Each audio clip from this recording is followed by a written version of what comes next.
Good morning. Welcome to the Brew live from Las Vegas, Nevada. Today we have Jonathan Zaionz from the Cboe going to chat with us about 0DTEs and some volatility features and maybe a few trade ideas along with a little T+1 clearance or something like that Molly made up. I can't remember. But stay tuned for the Brew with the gang.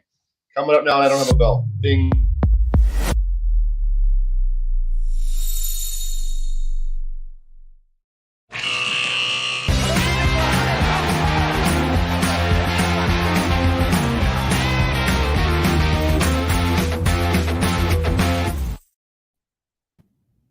Good morning. Hello, everybody. Hi, Jay-Z. How are you? I love the Jay-Z part, got to be honest. Doing well, Lex. How are you?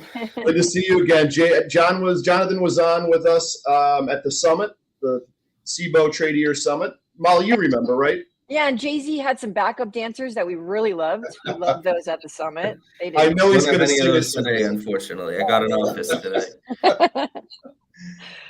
So, Jonathan, tell everyone a little bit about yourself. I know we did this once before. Just give us the brief, 30,000 footer here.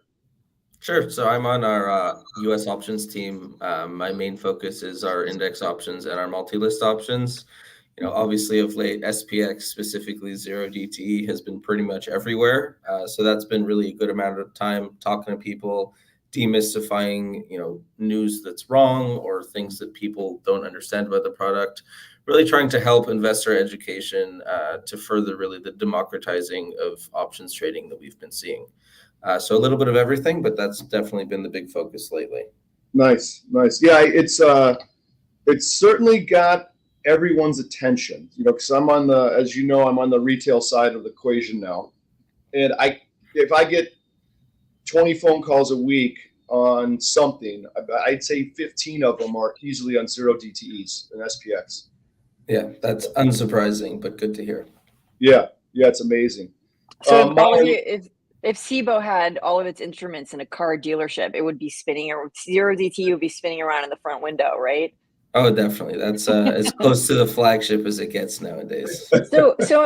So in the, it's getting, let's clear the plate, because we have you, and you actually, there's a lot of news and hype about it. You're inside and you have the actual data. And then we have Lex here, who is was a market maker, so that he can speak to the balancing force of that. So let's clear that up for a moment. First of all, just quickly explain what is 0DTE to anyone who's new to it. Sure. We like to say Margot Robbie in a bathtub version. Well, I'm not quite as good as Margot Robbie in a bathtub, unfortunately. But 0DT, for those who don't know, stands for 0 days to expiry. It just refers to trading an option on the day it expires. That doesn't mean it was listed that day. In fact, it is not listed that day. It's typically listed a few weeks before, depending on which underlying that it is. So it's been trading ever since listing.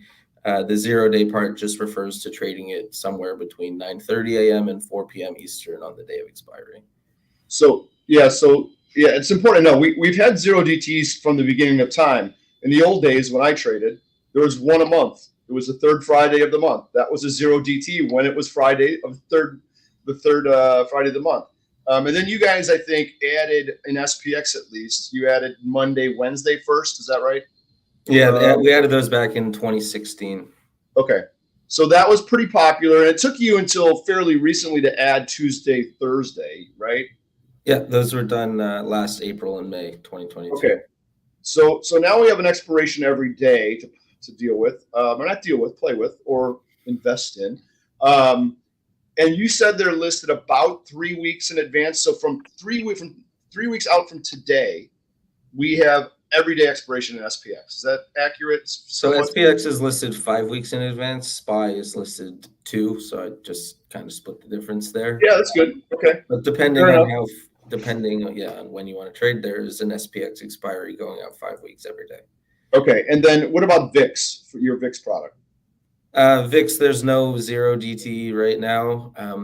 We have just your standard monthlies going out. I think it's 11 months or so. Okay. And then we have the VIX weeklies kind of on the front end of the few weeks there. Okay. Most of the interest in volume that was in the front 2 months. The VIX weeklies, the options trade a little bit. The futures don't trade so much. Yep. It helps just see term structure of VIX at the very least. Right. Okay. So give us a little bit of rundown on, the volume stats that, just generally that you're seeing with the new 0DTE and how it pertains to the overall product and what have you. What can you tell us? And then why volume does not equal risk? We'll start on clearing that. So volume SPX in the fourth quarter so far is on pace for a record 3.3 million at ADV, which is kind of crazy. In 2021, the ADV was about 1.4 million. So just to think how far we've really come from that point in such a short period of time. Of that 3.3, around 1.5, 1.6 million is 0DTE, so about 45% or so. That's pretty standard with what we've seen in the last year or so. Insanely high volume with the 0DTEs, which is why everyone's talking about it. It's, SPX as a whole has grown a lot, but 0DTE, of course, has been the driving force behind that. Mm-hmm. So there's been a lot of news articles that I'm sure a lot of you have read, lots of volume in 0DTE causing market crash, Volmageddon, whatever the flashy news headline is.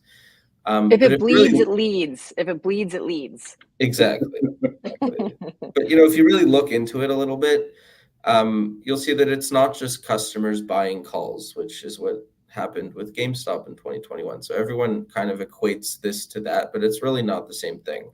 Mm-hmm. We had a paper come out a little while ago, or actually two of them, that focused on exactly high volume not equaling high risk. At, I guess, a simple level, you can see that the customer trading is really balanced along calls and puts, buys and sells, meaning the market makers on the other side are balanced in terms of calls and puts, buys and sells, and a variety of strikes. But if you get a little bit more technical, and you actually look at like the net intraday gamma exposure of the market makers in aggregate, we picked a few days, and the one that we talked about, I think it was August 15th, that came out a few months ago. We showed that the net market maker gamma exposure was somewhere within about $500 million plus or minus throughout the day. Mm-hmm. It got to a maximum, I can't remember if they're net short or long, but it was $2 billion of gamma. If you think of that in the grand scheme of the entire liquidity in the S&P 500 market, which is hundreds of billions of dollars, you could debate exactly how much, but hundreds of billions of dollars, that's a fraction of what that is. Mm-hmm. So I think it's important that people realize that, there are a lot of volumes, but there's a lot of opposing opinions, and the customers are really balancing each other off nicely. Okay. So that gamma number, I think you're saying that the market maker ability to move the market based on their gamma hedging, let's call it, is probably minimal, is what I think I'm getting from that, what you just said. Is that somewhat accurate? Yeah, it's very minimal. And that the day when the market was crashing, everyone said, "Oh, market maker hedging activity caused the market to crash." But actually, their gamma position that day would have muted the market impact. Right. Right. So they had the opposite. They were buying on the downswing. Exactly. They were buying on the downswing. And what's the benefit if it works? What's the benefit of them not pointing that out? I mean, I understand that you see the actual data, but what's the point? Why not? If it's great, it's market makers balance with gamma hedging, why not support it on the media side? I think 0DTE crashes the market is somewhat of a flashy news headline that obviously doesn't really have any data to back it up. It gets people to read it at the end of the day. If I was uninformed and didn't have all the data, I could definitely see why I would think, 1.5 or 2 million 0DTE contracts traded today and the market was down 100 basis points, must have been due to market maker hedging. That makes sense at a very high level, but when you peel back the onion a little bit, you find out very quickly that that's not the case. Yeah. Okay. So okay, Mom. Sorry. I'm just going to ask one question. Is there some place for the retail trader can go to Cboe, and you have great articles, by the way. If you could just name those two articles, they are really great. I read them. They're really educational too, and it's really great to take to a bar, so it looks like you know what you're talking about. So you want to put those in your back pocket. For sure, yeah. So Go ahead. one of them that I wrote, I I think in July or August now. You can find it at cboe.com/0DTE white paper. And then another one that's a little bit more technical than what I wrote, where we focused on the gamma, was written by Mandy Zhu. Is very well known in this industry and has a lot of great insight. Hers is called. Who, by the way, I can say this, who's gorgeous, by the way, brains and beauty. So go check that article out. That doesn't tempt you. Can I say that? Can I say that? Well, you can say whatever you want. You got those stupid white things in your ears. So I know. Oh my God. I'm going to unveil the studio on you next week, so stay tuned, Jonathan. But continue. All right. So the two articles, yeah. So hers is called Much Ado About 0DTEs. I don't know the actual link for that, but I'm sure you could look it up on Google and it would come up. We'll put it down in the notes in the show notes there. Yeah, I mean, I would say there's a lot of talk in the retail side about, the gamma clustering and what have you. And I think there's some belief that it does have some effect on market movement intraday. Now, it could.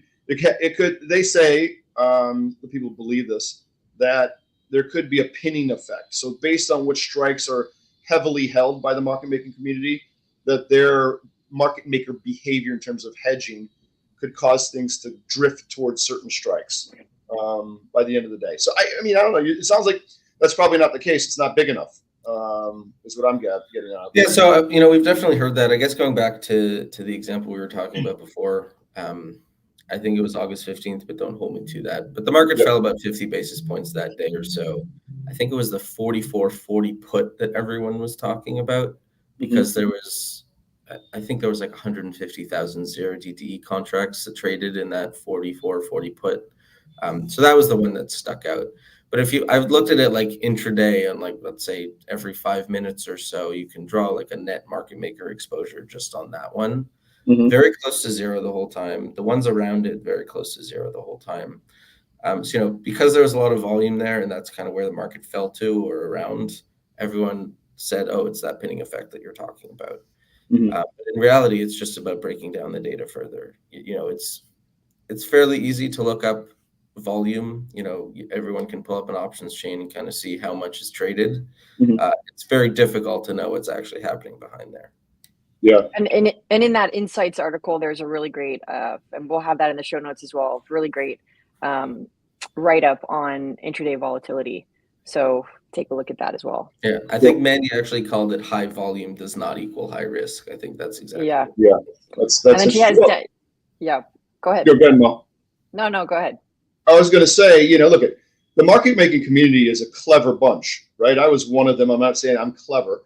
I'm not doing it anymore. So how clever can I be? But they're a clever bunch, and I'm betting that they probably have a team devoted to 0DT apart from their regular book in SPX, and they may even act a bit independently and hedge, wholly within the 0DT product structure.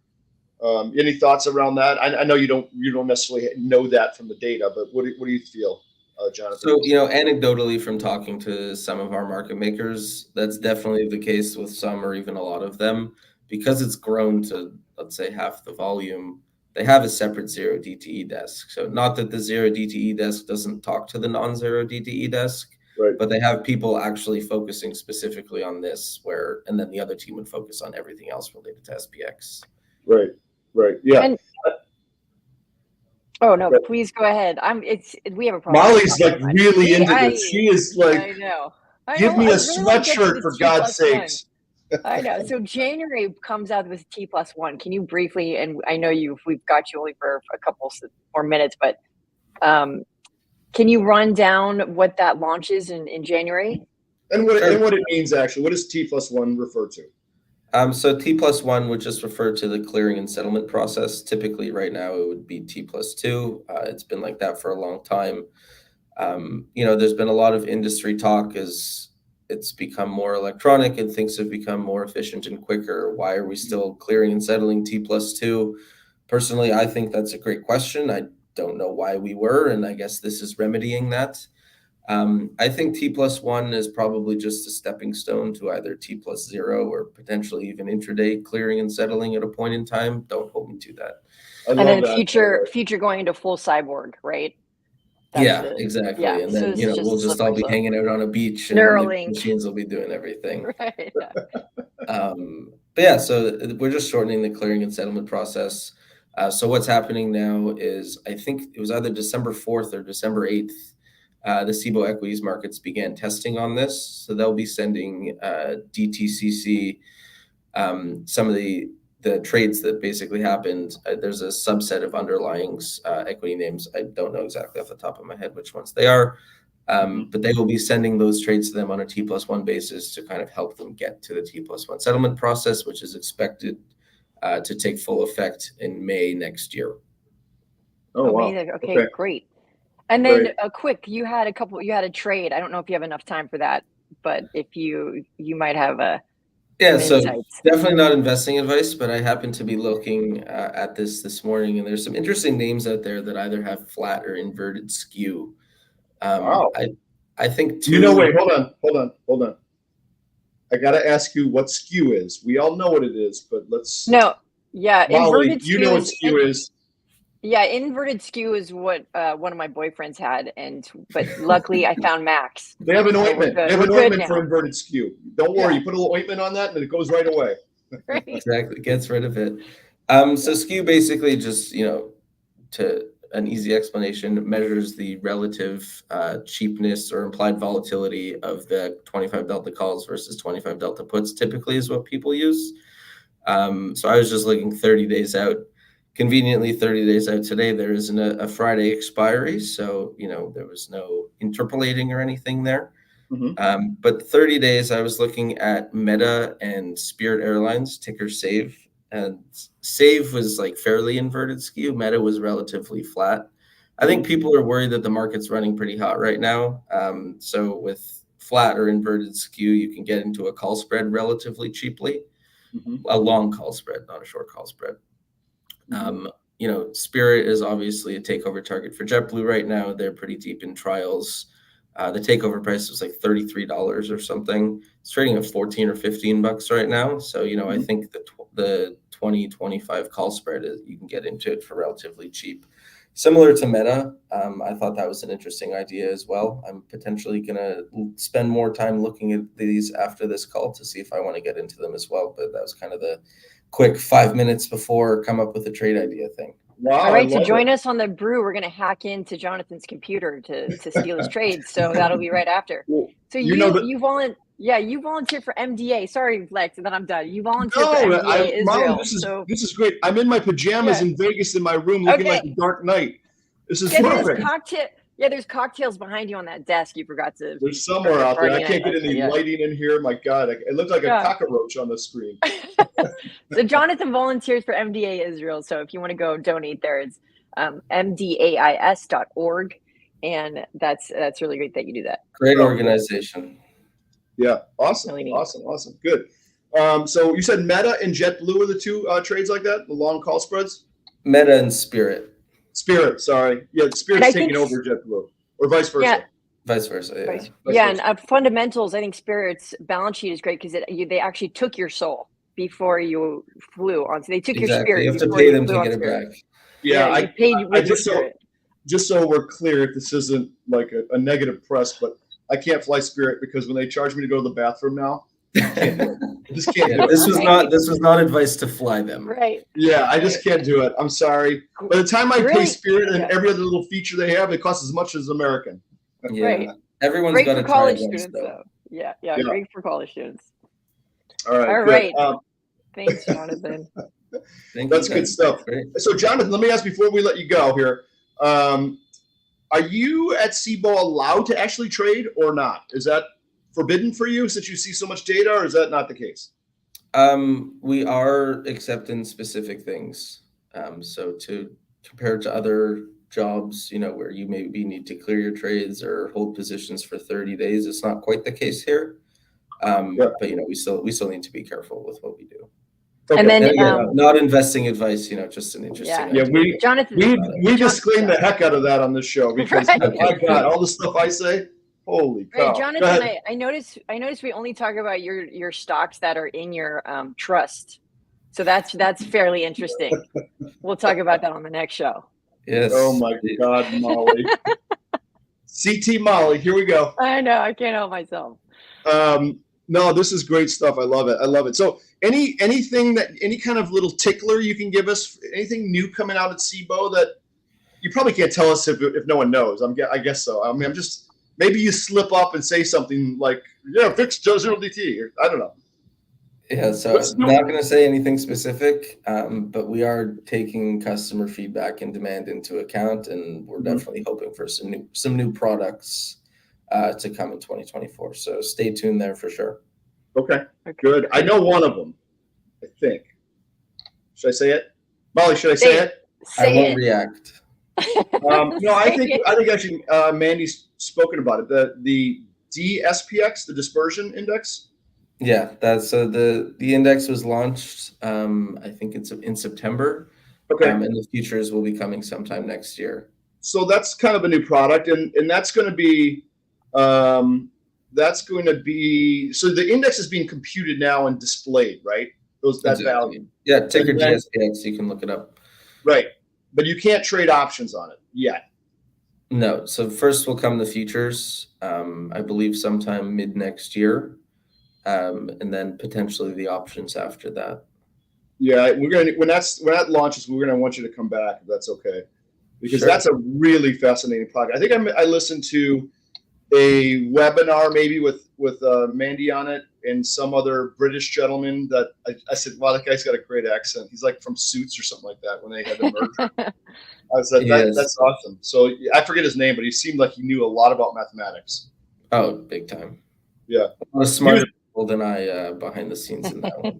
Yeah, well, I've Google stalked you, so you have a Python. You have Python skills behind you, which means your analytics is probably off the charts. I got a little bit. That's good, man. That's awesome. Jay-Z's got some skills. Jay-Z, he's gonna do a little dance move for us, man. Woo. Yeah. Yeah. There you go. There you go. Awesome. All right, Jonathan, we're gonna let you go. It was this good conversation. I always love talking about this. As a matter of fact, later today or this morning, I'm going to be speaking about this very topic to a group, an options group here in Vegas. So, I'm going to throw Cboe splatterings all over the place. I'm going to say Cboe. I'm going to say Cboe 100 times. Give XSP a shout out. Oh, you know what? By the way, that's a good point. I've actually been trading XSP. I like it better in certain respects. It's obviously a tenth of SPX. Very similar product in terms of how it settles and European exercise, blah blah blah. I want to like it a lot. The only thing I'd say is the liquidity isn't quite there, and I think we all know that's going to get there. We're getting there. A little bit of time. We're working on that a lot. You're going to get us there this week, Lex, because you'll be on stage. That's right. Yeah. If you get enough people to trade it, Lex, the liquidity will be there for sure. That's right. We're gonna do it. No, I love it. It's great. It's great. I think it'll catch on ultimately in a big way. So that's good. I just wanted to point out before we go, we have great educational pieces on these subjects on the Tradier Hub. So go check it out, and we'll put those links down in the show notes. And thank you, Jonathan. Thanks, Lex. Yeah. The two duo. I was ready when I didn't know what you guys were talking about. You said it's classified. I was ready. Thank you guys so much for having me. You're always welcome, Jay-Z. I love having you. You're always got so much great info for us. So thanks for coming on. Have a great rest of the week. Appreciate it. You too. Talk to you guys later. All right. Have a good one, John. Talk to you later, Mal. Bye. All right. Bye.